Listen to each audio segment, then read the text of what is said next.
Today I'll show you how you can manage an eSIM fleet in the Telnyx portal. You go to wireless and then you click Manage SIM Fleet. You will be able to see here all your SIM cards. I have 20 SIM cards here, and then I can select them all or one or two as I wish.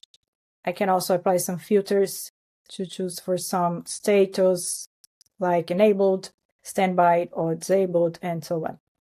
If I want to see in a specific one, I click here and I will be able to see all information like connection status, phone number, everything is here, including the eSIM QR code activation.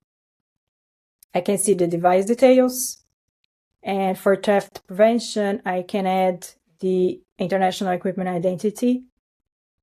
I can also see all the settings here and data usage if this SIM card has some.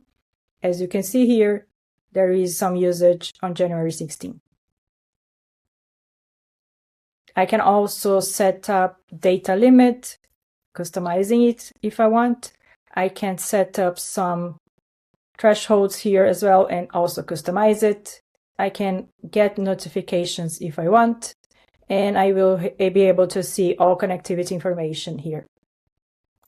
Getting back to the main page, I will be able to manage all from here as well. So if I want to look at all my SIM cards, I can set some actions like set the mobile network operators, or I can set authorized the international equipment identity as I mentioned earlier.